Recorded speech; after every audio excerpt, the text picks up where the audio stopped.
Well, hello everyone. Welcome to another edition of One Plus One, your place for inconvenient truth telling and myth busting. And on the program tonight, I am so honored to be joined by flaming left winger, unapologetically outspoken anti-imperialist and anti-Zionist indie leftist journalist Dr. Lara Sheehi, who is a psychologist, frequent contributor to the great leftist anti-imperialist YouTube channel Millennials Are Killing Capitalists. She is the host of her own brilliant current affairs history program, also on YouTube, Psychic Militancy. She's also the author of the new book, From the Clinic to the Streets, Psychoanalysis and Revolutionary Futures. And she's also co-author with Stephen Sheehi of Psychoanalysis Under Occupation, Practicing Resistance in Palestine. She's a member of the Institute for the Critical Study of Zionism. She's a research fellow at the University of South Africa's Institute for Social and Health Sciences. And don't forget, folks, to share widely. Facebook often blocks me from sharing widely, so it's important people share, like, love, comment, and more. It's our only way of overcoming the avalanche of junk journalism coming from corporate media, far-right media, and even fake left media. Please donate to us at PayPal.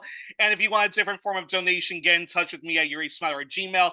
Please support my friend Fiona's Gaza Relief Fundraiser, and support our friend Chris of the Eclectic Radical, who's struggling with unemployment, by supporting his work. I'll put the links for all of that once this is uploaded.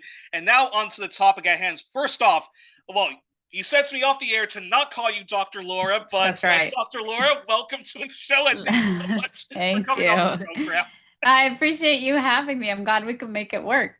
Yes, no, it's a real honor to have you, Laura, and let's get into it because we are a little bit strict for time, and there's so much I want to talk to you about. So let's get into it. My first question I did want to ask you is: recently you had the 4th of July in the U.S., big celebrations for America as this uber libertarian plutocracy, this settler colonial state, and one of the most reactionary empires since the Greeks and the Romans. Now, in Canada, our comrades in Canada, in recent years, they've been having anti-Canada Day demonstrations.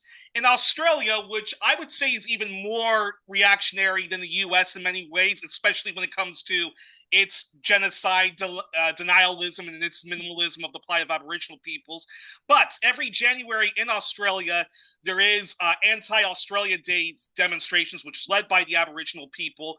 So my first question I wanted to ask you, because you deal a lot with settler colonialism, you had a bunch of Maori voices on your program a couple of months ago. So the first question I wanted to ask you is, what do you think it's going to take for Black leftists, Latinx leftists, organized labor, feminists, queer liberationist leftists, those who fight for the undocumented folks, and others who are many of them the victims of American capitalism and imperialism, eco-socialists, anti-imperialists, and even Palestine justice folks, or even folks within the Arab American, West Asian leftist community, to show more urgent solidarity to the plight of Native Americans, Indigenous Hawaiians, and Indigenous Alaskans. I'm very curious your response. Yeah.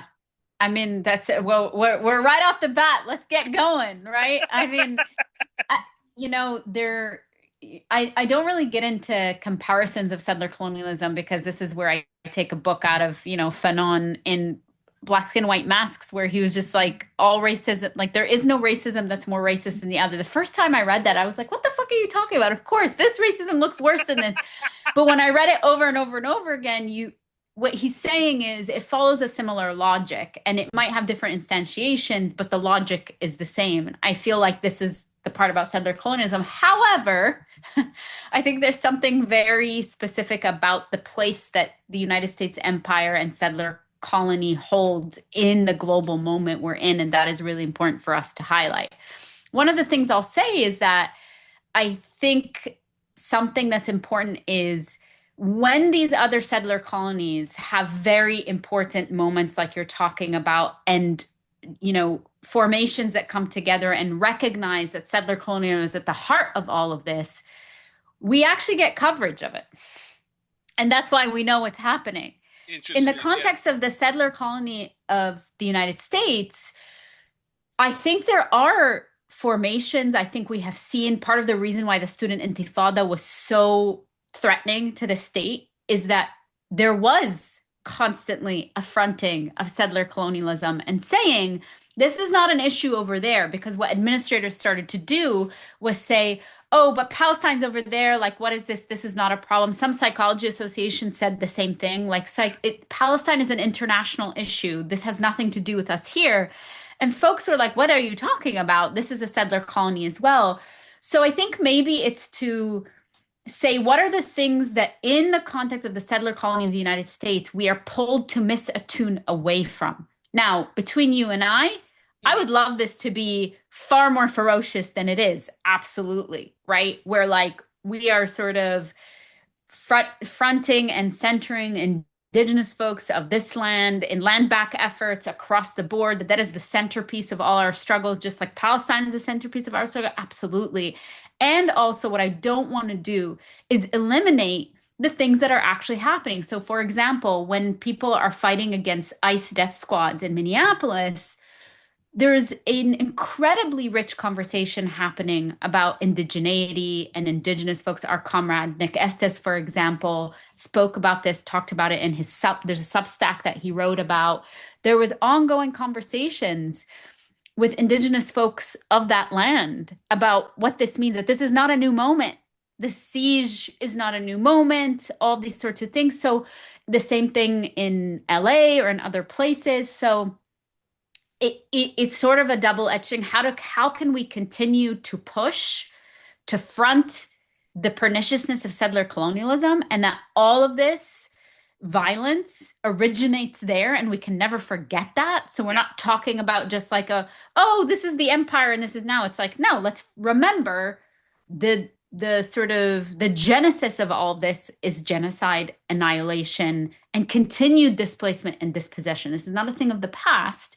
And to not get pulled into erasing all the ways in which movements are focusing on that. And then to actually ask the question of, well, that's interesting. This is the piece that's always erased out of the narrative. Yeah. Why would that be? Why would it be that nobody is picking up on the fact, like even in your stupid mainstream, and I don't pay attention to mainstream stuff, but it is one way to read this. None of the mainstream coverage of what was happening in Minneapolis, for example, covered anything about Indigenous folks, right? It was about, rightfully so, the murder of people who sacrificed their life to protect their community. But the over focus on that versus like, it tells us something.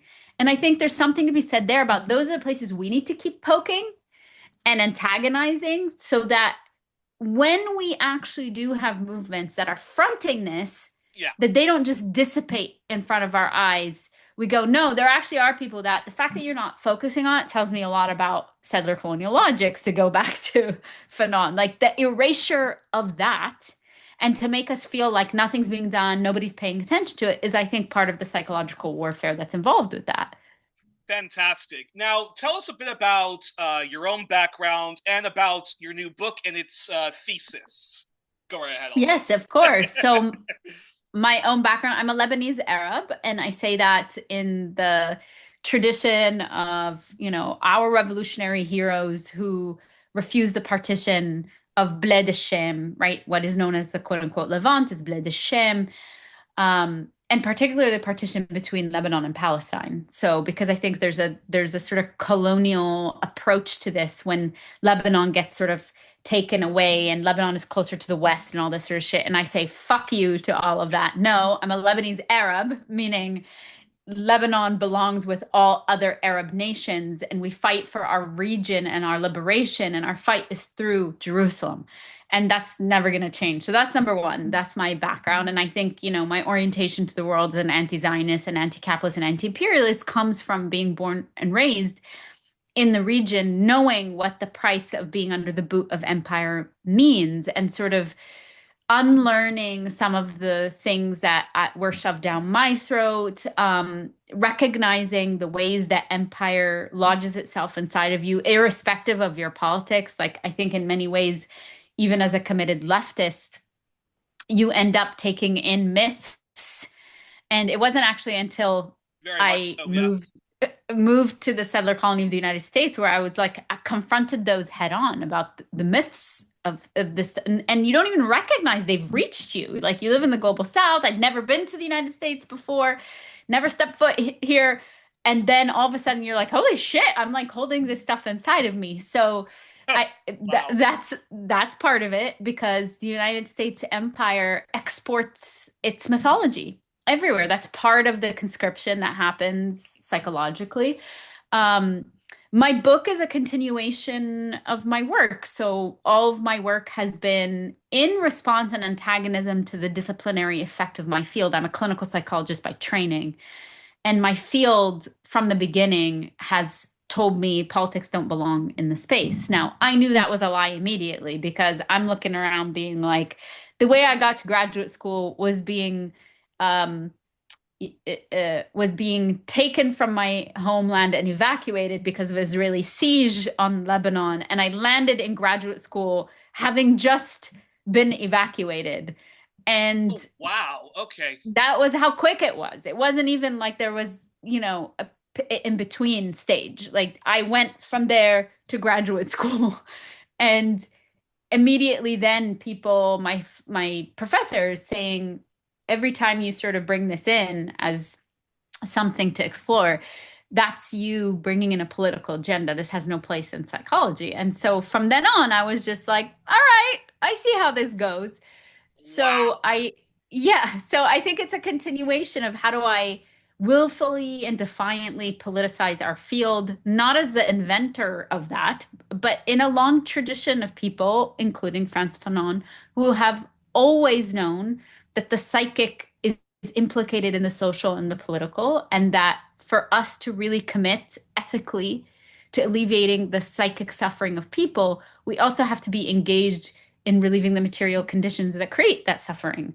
So for me, there's no separation between the two. This book is a continuation of that work.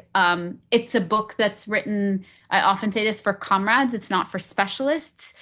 It is about despecializing the knowledge. It is about saying and telling the truth of the violence of the psychological field, psychoanalysis specifically, because psychoanalysis is the theoretical framework I was trained in. So a lot of people will ask me why psychoanalysis. I'm just like, I don't have a investment in it as if like I do not care if it lasts or survives or does anything.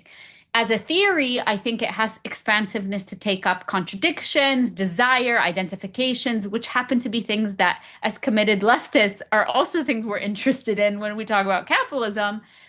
But if, as a theoretical framework, it disappeared tomorrow, I wouldn't be sad. I'd be like, great, awesome. It committed professional suicide, as Cabral would want us to do, you know. Yeah. Um, so this is sort of the trajectory of it. I wrote it for comrades. I'm despecializing the knowledge that I have amassed over 15 years of practicing in the field with a political intent of inoculating us against the psychological warfare that we are subjected to on a daily basis with ferocity that matches what power intends. And I sort of try to make a case that for these violent systems to work as they intend and to be the expansionist projects they are, that our mind is up for theft as well. And I'm interested in psychic militancy about how do we stay ourselves against this. That is wow. That is fantastic. I cannot wait to read your I cannot wait to read your book. I got it very recently as an early birthday present, Yeah. so I cannot wait to read it. But then that's a perfect okay, that's a perfect segue to this question. But before I get into this, into this third question of mine, I find it amazing. My friends in Canada had in their web series, "Capitalism Can't Be Fixed." They had a health professional who went to Gaza, which is being genocided right now, and she said that we were not allowed to talk politics in this Yeah. environment. And she was Yeah. saying that there is, Yes. and she was saying that there is stunning bottom up attempts at censorship and saying, "Oh, you're only Yeah. here as a healthcare worker. You are not Exactly. here to discuss the fucking big elephant in the room that is the reason why all these people are having their limbs blown off or having permanent PTSD and so forth." Or the reason why they're there as healthcare workers. Like, would you be here if this wasn't happening? So I thought that that was so shocking, and she was Yes. explaining to our audience that Yes. the medical world is one of the most Yes. unless they're asking for more money in the healthcare and for nurses union and so forth, it is one of the most right wing institutions, Yes. and they use the whole let's not be political here. Meanwhile, they're firing Exactly. medical professionals who speak out on Yeah. who speak out on the genocide in Gaza. So, Yeah. well, the genocide of historic Palestine and your people in Yes. Lebanon and in Syria and elsewhere. So, Yeah. your reaction to that, but I also want actually, you know what? Your reaction to that before I actually get into All the right. question about intergenerational. Not surprised at the absurd because the health fields in general, which psychology is a part of, so psi disciplines, psychiatry and medicine, all that uh, are the biggest purveyor of settler innocence and the lies of and myths of neutrality that there ever was. And they hide behind that because they're helping fields. So they can hide behind, oh, we're neutral because our, ethics makes it that we have to be. No one fucking said that being neutral in terms of who you treat ethically, like that's where they derive it from, that we have to be neutral because we need to be able to treat anybody. No one's saying you deny medical care. Like that's a big fucking jump.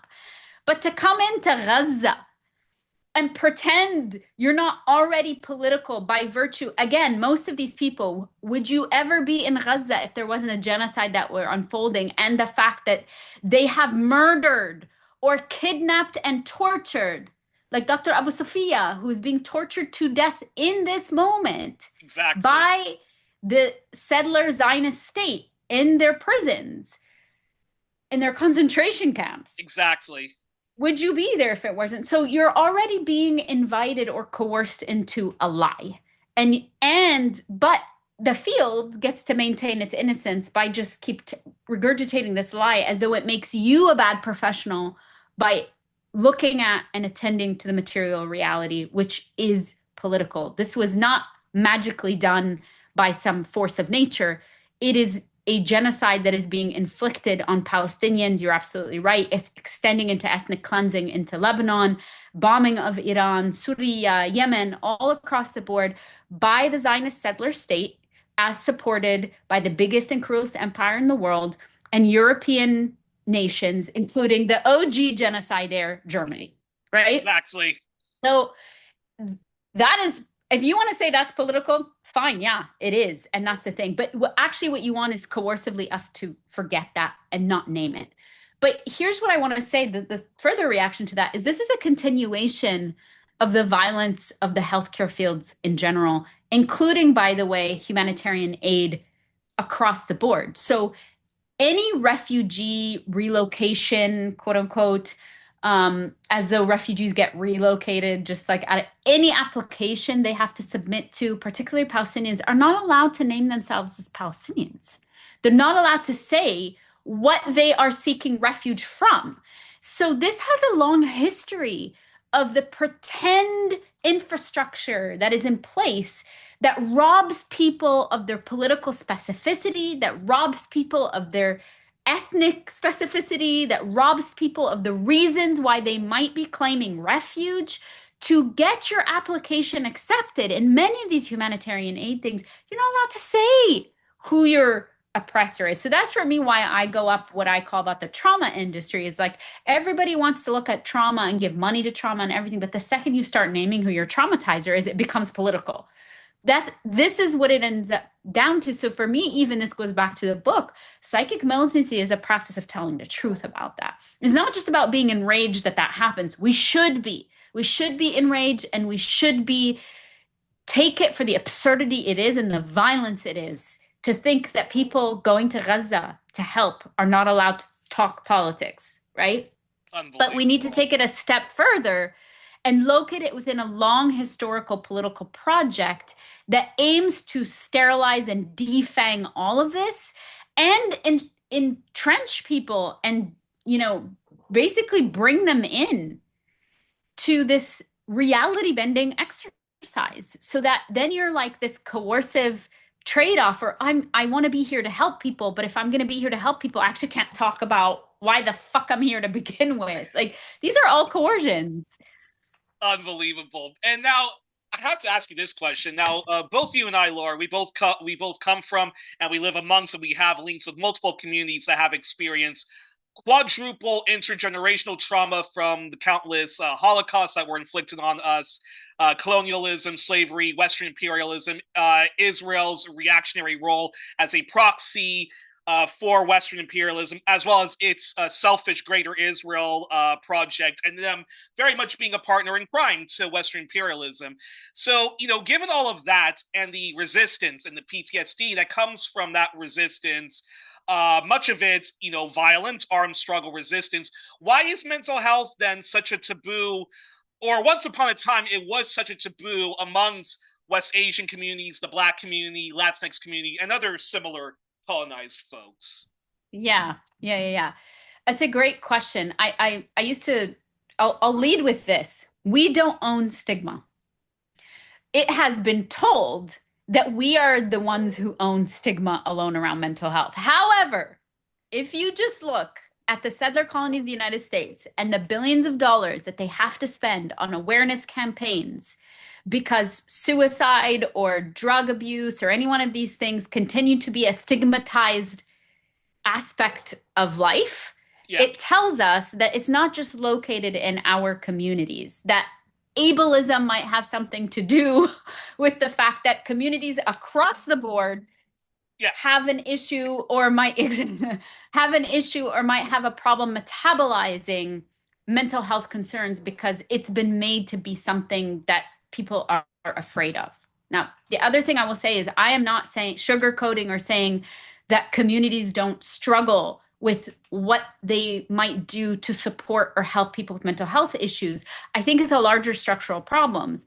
What I will say is that there also have been communal, localized, and indigenous ways of attending to mental health or quote unquote craziness or whatever throughout history that in large part when the colonizer came was ejected, pathologized, and people with mental health issues with colonization started to become incarcerated rather than being attended to by their family or by their communities. So I think that is probably a more accurate historical retelling of this. Now, in a world of globalization and all this sorts of stuff, of course we're seeing mental health stigma in general. So that's number one is I want to lead with we don't own that shit.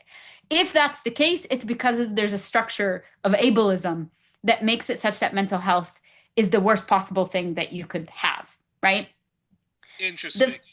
The follow-up to that is, I think in large part, because we live in a world that positions and hierarchizes European knowledge, I think many people from West Asia or from the global South rightfully have a suspicion about anything that's being imported or looks imported from a European tradition that would read their cultural and ethnic practices as pathological just by virtue of that. Their communal formations, their family formations, their values, their traditions, their rituals. That has been the legacy of a Eurocentric psychology, psychoanalysis, and otherwise. So there's also a truth to it. I think there's a way in which people are like, hold up, I'm suspicious of this. You want to interject this into my life and say that this is the way to be, this hyper individualistic view, this universal psyche, all this sort of stuff. Doesn't quite fit right with me, right? I do think that you're right as that there has been a shift in the world at large because I think of the ravages of capitalism, of imperialism, that people are really struggling. Yeah. I think there are also more people like us who are saying Europe doesn't own this field.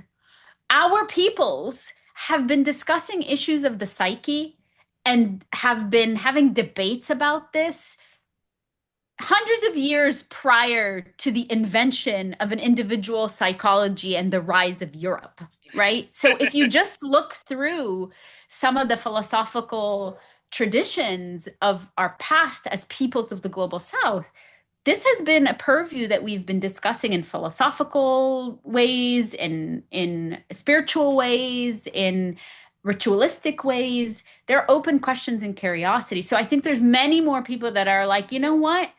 Let's wrench this out of the hands of our oppressors and let's think through knowledge ways that belong to us, Yeah. that aren't in a hierarchy of the European that tells us what's important for our people. I think that's why more people are now attentive to it. So I think there are many forces that are making it less stigmatized for this moment. I think the more of us who come from our own locale and our geographies and refuse to bend our will to what Eurocentric practices tell us we must to be healthy subjects, Yeah. I think we're going to see more and more of that. Well, that's a great segue then to this question, which is: do you think it's long overdue? As a mental health professional yourself, do you think it's long overdue? We have globally around the world, but especially in the U.S., a single-payer mental health care system that is parts or merged with any new single-payer system or NHS type of systems. And are there more and more calls for that amongst the left circles that you're part of and the broader left, that mental health is health and that mental health care should be part of Absolutely. single payer healthcare? Absolutely. Absolutely. And there have been, a push to people from people who are anti-psychiatry movement. This is not new, right? But certainly in the context of the United States, one of the things that has happened with mental health providers or health providers in general becoming agents of the state through their license is that also fixes them in place and then incarcerates their imagination about what can be done. I think the more that late stage capitalism and the ravages of this, and now with ICE death squads targeting patients in hospitals, let's say, that clinicians and healthcare providers in general have been forced to rethink how we do things. This has been a long time coming. So, for example, in the United States, healthcare is shit. Mental health has been, of course, included in that, but health insurance companies are the ones who dictate the duration of how long you see people. Usually it's between 6 and 12 sessions that are covered, Yeah. and the modality that you use. So it's primarily cognitive or behavioral because that's looked at as a quick fix to things. None of the research supports this, but it doesn't matter because they're just like, okay, 6 to 12 sessions. I'm not going to pay for years of therapy. I'd rather pay for 6 to 12 sessions or Yeah. psychopharmacology, right? I'm just going to drug you up and that's that. Now, one of the things that many of us have been sort of highlighting is that even when clinicians get on insurance panels, meaning you take insurance, Yeah. that is often used in a liberal sense to be like, look at me, I am taking insurance, which means I'm seeing vulnerable people. Now, that is the biggest lie we could tell ourselves. And I'm not interested in telling ourselves lies because who has insurance are full-time employees, even part-time workers who are working but are forced to do part-time because companies don't want to give them health insurance are not part of that. We haven't even touched unhoused folks or the most vulnerable people among us. Don't get to access your care just because you feel better you're taking insurance. And yes, you are taking a pay cut by being on an insurance panel because again, insurance doesn't just say how many times you see people, it sets your fee.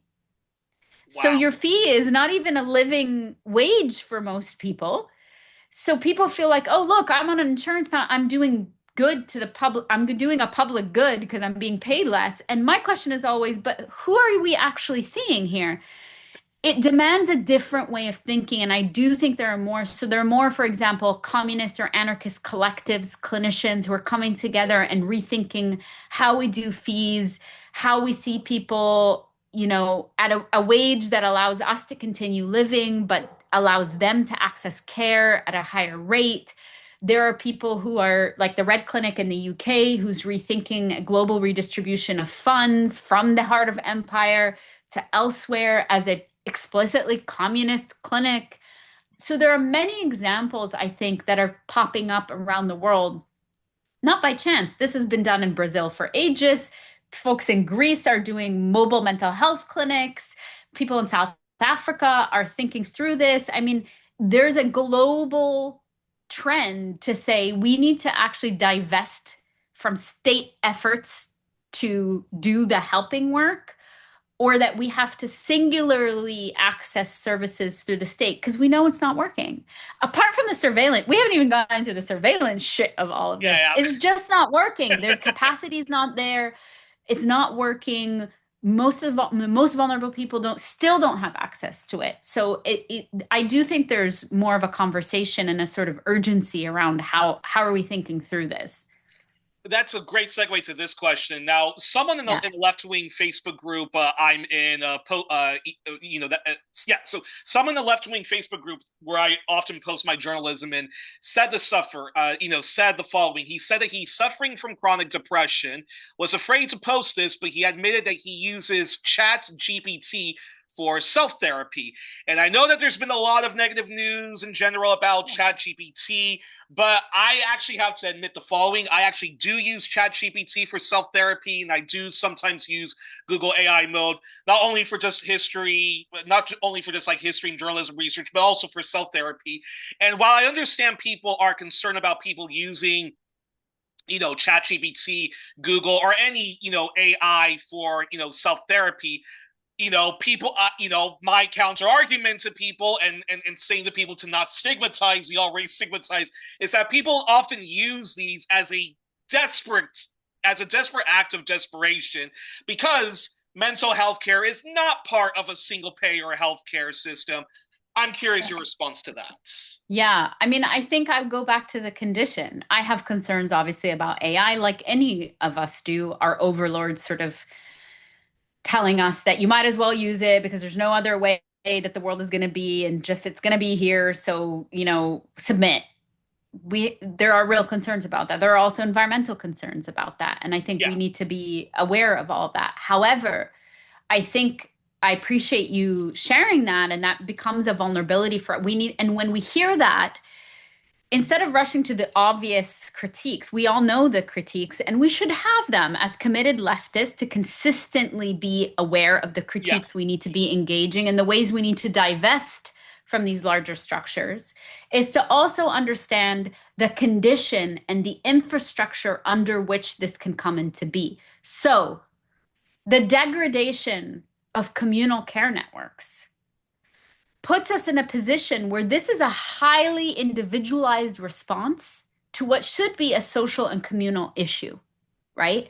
And that is a long term political project where now we have people invited and seduced into a one on one interaction, which, by the way, might be the only interaction somebody has. exactly. That is part of a social condition. That, for me, is far more important for us to contend with, to really look at and say, what is the breaking down of a communal fabric that otherwise could create networks of care where somebody doesn't feel like they need to reach to AI to attend to things, whether it's because no one around me understands, or this is stigmatized, or I don't have anybody to talk to right now, or I'm isolated, or I'm atomized. These are all the reasons why, for me, I think that's a far more committed and aligned way to approach this, which holds its own critiques in it, of course, because we know that capitalists and the corporate elite techno fascist class knows this. Mm-hmm. They completely, they're predatory, and they will exploit the fact that there's been a long-term project of atomization and dismemberment from communities and individualized lies, the myth of individuality, that people feel like they're failing because they're not individuals. They will exploit the shit out of that, which then sets up the feedback loop of people having to reach to these spaces rather than there be a communal space where they feel I can have my needs are attended to in this particular way. For us to keep that open space where we're contending and really interrogating both, like commuting between the individual and then the structural pieces that make this a possibility, I think is far more generative, Yeah. right? It gives us something to really look at. And that's and that fact that's actually a perfect segue to this question, which is, I wanted your thoughts on Dr. Gabor Mate in his in his book, When the Body Says No, his thesis, if I understand correctly, having read the book and so forth, his thesis was that mental health and health problems that people face, from cancer, digestive disorders, brain issues, strokes, and so forth, he says they are all linked. Now, my only worry or red flag for this is that for a long time, when a woman of any color or any person of color, regardless of their gender, was told that the chronic diarrhea they were having or whatever stomach issues they were having was simply all in their heads, or it's Yeah. just stress, so simply cut down on whatever is triggering the stress. Now, if you made a circle of people, half of the people would say that there is a strong link between chronic stress and mental health struggles, and that person plagued with health issues, and others that that oftentimes medical personnel, largely male and often advanced Western influence medical world, would just say that you guys are being sexist and indifferent to patients. And that, especially if they weren't from, a white, affluent, middle class background.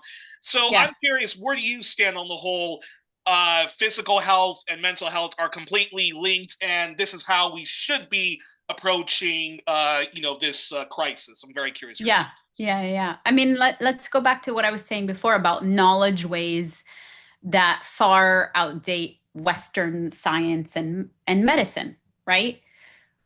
If we look into indigenous practices the world over, we know that's a truth. The connection between the mind body sort of connection, gut health, and mental health, these are things that have been known for centuries. This is not Gabor Mete gifting us this in this Really? current century. Really? It doesn't all come from the West?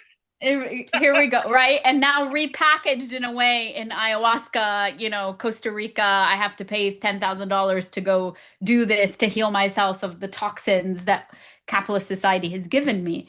I, that might work for some people. I just am very interested in telling the truth of where these knowledge ways come from and that Yeah. they've been around for ages.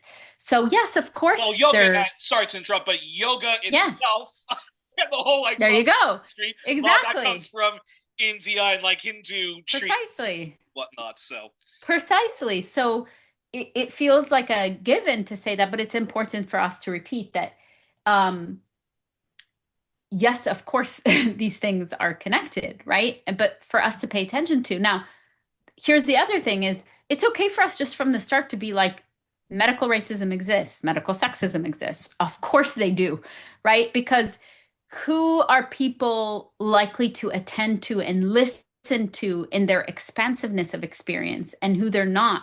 That is a mode of social reproduction that happens through training. So even when you have a doctor or psychologist who believes there's a connection between the body and the mind, when you factor in consciously and unconsciously structural issues of racism and sexism, when it comes down to it, what is their actual intervention? What are they paying attention to and what are they not? What are they displacing from the room? What do they hear in the material that their patient brings to them? Those are questions that are structured through racism, sexism, ableism, and all the rest. That's why we need to pay attention to it. But to say that, if nothing else, capitalism, imperialism, the stressors of it, the violence of it, racism, all the violent systems that people are subjected to, if nothing else, makes it much harder to parse out what is what. It's like inflammation, right? You have perpetual inflammation. If that inflammation is consistently sort of riled up because you're a laborer and you have to work, it's hard to see what is actually causing that inflammation because it will perpetually be inflamed. It's the same thinking, if we can apply the same sort of thinking. So that's part of it is like, is there an actual quote unquote medical condition, not just all in the head? And when we say, by the way, stress-based, I don't mean it in a pejorative sense. It's all in the head. It's just like, yeah, stress-based because there's this thing called racism. Like yeah. that is real. That is a material condition. That is not an all in the head. I'm just experiencing this. I'm just thinking this myself. It's like, no, that's a material condition. And that material condition actually positions you for different types of vulnerabilities. So if we go to Ruth Wilson Gilmore's definition of racism is like it's a sort of premature vulnerability to death is what racism is. It's like, yeah, that's what ends up happening because of all this infrastructure that makes it that happen, not because at your core, in your essence, you have a propensity for heart conditions because you're Black. No, it's because there's an entire fucking global order and social infrastructure that makes it such that particular vulnerabilities are going to fall on the backs of marginalized people who have, by the way, been forcibly marginalized through white supremacy. The the retelling of Exactly. that in that way is actually really important because it gets rid of the confusion or somehow we're parsing words or we're essentializing something. Beating around No, the bush, as they say, and let's not beat around the bush. Let's exactly. call out what the No, problem is. exactly. Let's go back to the condition and the infrastructure that creates this possibility. I think then allows us to ask these questions with the complexity and the sort of attention that they deserve, right? Exactly. And while I and well, while I actually we actually still have some time, so have to ask you this Yeah. question, which is uh tell people why they should study Fanon because I'm going to because I'm going to take a wild guess and say you as a student of like post-colonial theory, Marxist theory, and and you being the wonderful, outspoken, flaming left winger that you are, that you're a big fan of Frantz Fanon, and so I why might be. so why should those who are studying mental health, those who study Yeah. psychiatry and want to work in the mental health world, why they actually should be reading Fanon Yeah. just as much as Carl Jung, friends, Carl Jung, uh, Freud, Freud. or somebody like Yeah. Dr. Gabor Mate. Yes. Well, I think they should be reading him more. So a part of my book, the argument is psychoanalysis begins with Fanon, not with Freud, right? And the reason is, Interesting. and this is why, is because number one, it's a responsibility. It's period. Like the most simple thing, it is our responsibility. Frantz Fanon was a Black revolutionary freedom fighter, psychiatrist, psychoanalyst. And a lot of people have read him in the past as being a revolutionary freedom fighter and that his clinical work was secondary to that. Exactly. Then there's this awesome historian, Lou Turner, who actually has studied him extensively and turns this argument on its head and says, no, it's actually his commitment to psychology that made him understand he needed to be a revolutionary. Because if he was serious about the alleviation of psychic suffering, he had to be serious about what are the material conditions that create that suffering. And this is partially why he committed himself as a psychiatrist. He says this to us over and over and over again in all his writings. I am committed to this in this way, and I will use my position in the spectrum in which I fit to further this end. So he was a gun runner. He also housed and sort of protected FLN militant fighters and passed along information. They hid in his hospital and as patients, and he took information Wow. from them and passed it along to. So it's a good reminder to us about, oh, this is what it means when we are clinicians and we don't separate our professional work from the work of politics. What is our role? What is our role? And there is a role. We don't just say, we're professionals, we're out for the count. No, there are roles for us in this fight within our particular, lane, let's say, which is part of what I also talk about in the book is like, I'm in this lane because this is my lane. What can I do with it? Here's what I can commit to. This is in the legacy of somebody like Frantz Fanon or any liberation psychologist like Ignacio Martin Baro or any one of these folks who were always committed to the work in the streets as much as in the clinic, Yeah. right? And so so that's one of the reasons why we'd read Fanon. The other reason is, psychology at large, it doesn't take long to sort of see where it is, to read, the effects of racism and all this sort of shit that's now, Europeans, when they study shit, they always think that they're the ones who invented it because the first time they see it, it must be new. Yeah. So this is kind of like the tenor you get. But Frantz Fanon was writing about this in the 1950s. This man gifted us a psychic grammar from the global south that read the perniciousness of colonialism and racism in the 1950s. Like this shit's not new. So Exactly. anybody who's serious about the study of the mind, of the psyche, of affect, of the ways that people are, the ways that the world imprints on them, needs to study Fanon. I'm sorry, there's no way around it. And would you say the same about Soren, Kierkegaard's godfather of existentialist philosophy, and No, Michel Foucault when it comes to his no, writings on mental health and so no, on? no, I wouldn't. Okay, why not? Why not? They're overrepresented. I'm not saying don't read Okay, them. yes, yeah, yeah. These folks are overrepresented. This is what people already go to. I'm not concerned about, I don't need to prescribe Foucault to anybody. Everybody is gonna go to Foucault, read Foucault, and get a lot out of it. I'm not saying no, right? There's a lot that's there. It's interesting to me to track who people continuously think about and who people don't think about. In the psychology field, Fanon is not taught in psychological doctorate programs, in psychoanalytic institutes. He is a psychoanalyst, the most famous psychoanalyst, I would say, right up there with Freud. And he's not taught. And even in these That's largely white, and even in these largely like white institutions, where they talk about even intergenerational trauma, they don't talk about like they don't absolutely properly. not. No, no. Fanon shows no, Fanon is in the North American and European Academy, is sequestered in post-colonial studies and in cultural study or something like that, which is in cultural theory, in post-colonial studies, sometimes in politics, in Black studies, where he belongs. I'm not saying he didn't, he gifted us a lot there, but the separation of him from actual clinical work tells us something.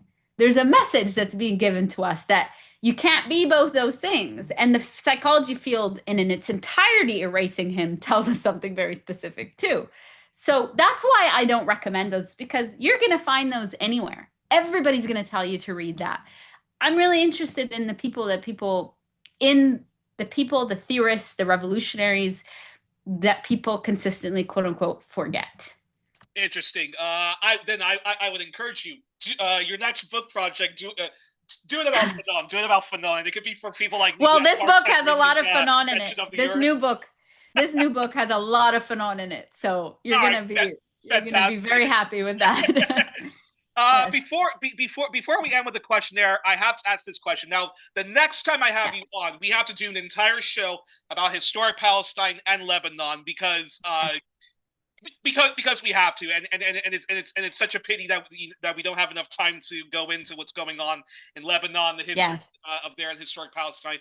But if you can you give us an update on what is going on with Lebanon, and if people wanted to help, apart from, of course, joining militant anti-imperialist groups and Lebanon solidarity groups and so forth, and mobilizing on the streets, if we wanted to really help out with relief efforts in Lebanon, who would you suggest that people what organizations people should check out and whatnot? Yeah. Yeah. There's a popular front, sort of, it's a unified effort. It's called the تنسيقية اللبنانية. I think that the لجنة التنسيقية اللبنانية, they're on Instagram. I can send you the link to that. Please do, yeah. They're wonderful. They're a broad coalition of folks who are working to bring relief, particularly to displaced peoples and peoples who have been attempted to be ethnically cleansed from the South, who are now living, for example, in tents or in places of refuge across Lebanon, particularly in Beirut.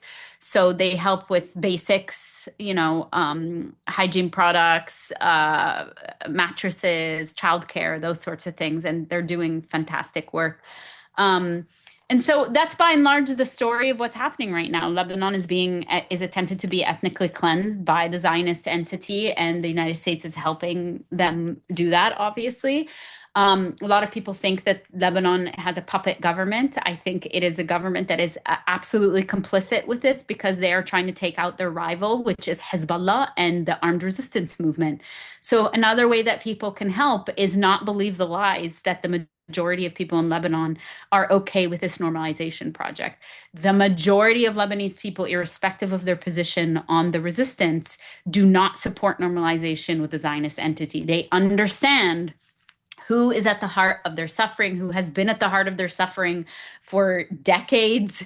And they do not want to make a quote unquote peace deal. The people who want to are the particular class of people that have always been in cahoots with the Zionist entity and empire. And I think that's part of it. It's easy to believe the narrative that is being shoved down our throats and pumped across social media spheres, across the mainstream, Even in that the left-leaning Lebanese outlets. people, absolutely, that the Lebanese people don't like Hezbollah or the resistance.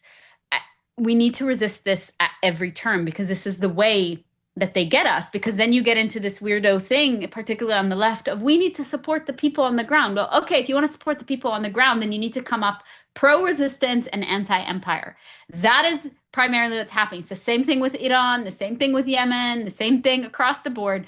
That is your job, folks, because the majority of people on the ground do not want normalization. And it's for us to question, why are these fringe voices being shoved down our throats and have the platform across the board and are made to look like they are representative of an entire population? They're not representative of an entire population. It's just, we see the same thing in Venezuela, in Cuba. It's a logic that goes across the board. So that is Yeah, our job the to weaponized immigrant, the continuously. weaponized civil Exactly. society group. Yeah. Exactly. And Exactly. is all well with a lot of your family and friends who are who are living in Lebanon right now, or Yeah, I mean, they're alive, thankfully. The people that I know, my friends, comrades, my family, they're beside themselves about this normalization violence that they're being subjected to. It is a deep betrayal to people to have to live through this. They are used to the violence and the aggression of the Zionist entity, and unfortunately have been accustomed to being bombed, to infrastructure being destroyed. That doesn't mean they're happy with it, but they know that type of violence. The betrayal of a government to this degree is a new layer that they have not experienced before. This brazen normalization talk that is akin to the Emirates is something that people are really struggling with. I think this is the thing I'm seeing the most. unbelievable. Well, uh, we need to step our game up, folks, in the anti-imperialist movement and mobilize more and more against what's happening Yes. in all of West Asia, but I would say all of the world. World War III is happening now, and and Western imperialism with Israel as its proxy, and what they're trying to do with Zelensky in Ukraine. It's a war on Yep. all of us, and we have to mobilize and fight back. Now, before we end the program, we usually end the show doing the questionnaire that was done by Marcel Proust, later popular French broadcaster Bernard Pivot, later James Lipton of Inside the Actors Studio. And Laura, it's your turn to do this, starting with what is your favorite word? Oh, this is hard. And it could be in Arabic, by the way. It could be in Arabic. Wajib, What does that mean? duty, Okay, then what's your least favorite word? empire, Then what turns you on creatively, spiritually, emotionally, psychologically? I'm very curious. militant resistance, What turns you off then? despair, Okay, then what sound or noise do you love, followed by what sound or noise do you dislike? the rain. It's a sound you love, a sound you love. I love the sound of the rain Okay, and thunderstorms. I love that. What sound I interesting. don't like? Planes, like war planes in the United States. Anytime I hear a fucking plane or a drone or something, it's horrific. Completely agree with you on that. Then what profession, if you weren't doing yours, would you love to do? Sing. I have a horrible voice. Okay, well, you can't start a band, even if you're a band leader. No, Haven't no, you seen don't that. want that. You don't want that. You don't want that. Anything creative, actually, you know. I would Okay, like to. okay. And then what profession would you absolutely not want to do under any circumstances? Military, like United States military fucking bullshit. Or a cop. But, but what about joining like a rebel group? Could you see yourself ever joining like a like That's different. That is not part of empire. Like being part of a militant group an asymmetric warfare is different than being part of like a cop formation of, especially in the United States, any cop anywhere in the world. I wouldn't want exact to do that. perfect? And then if heaven exists, what would you like to hear God or Allah say when you arrive at the pearly gates or paradise or whatever is your vision of the afterlife? And even if you're an atheist, please do answer this question. Let's see. This is a hard one. The struggle continues and Palestine actually is free. Wow. La lucha continua, the struggle continues, but Palestine is finally free, and Lebanon and all of West Asia. Yes. Well, when Palestine is free, we're all going to be free. And I mean that. That's not just a slogan. Heidi as well. Heidi as well. We cannot forget. So yeah, no. Yes, exactly. Well, unfortunately, folks, we are out of time, but we were joined on this epic edition of One Plus One with the always brilliant, the always muckraking, the always stupendous, unapologetically outspoken Dr. Lara Sheehi, who is a psychologist, frequent contributor to Millennials Are Killing Capitalism. She's the host of her own brilliant current affairs history program, YouTube channel that folks should check out called Psychic Militancy. And she is the author of the book From the Clinic to the Streets, Psychoanalysis for Revolutionary Futures, and co-author with Stephen Sheehi of Psychoanalysis Under Occupation, Practicing Resistance in Palestine, a member of the Institute for the Critical Study of Zionism and research fellow at the University of South Africa's Institute for Social and Health Sciences, and part of forensic architecture. Dr. Lara, yes, have her Lara, mistake yeah. that.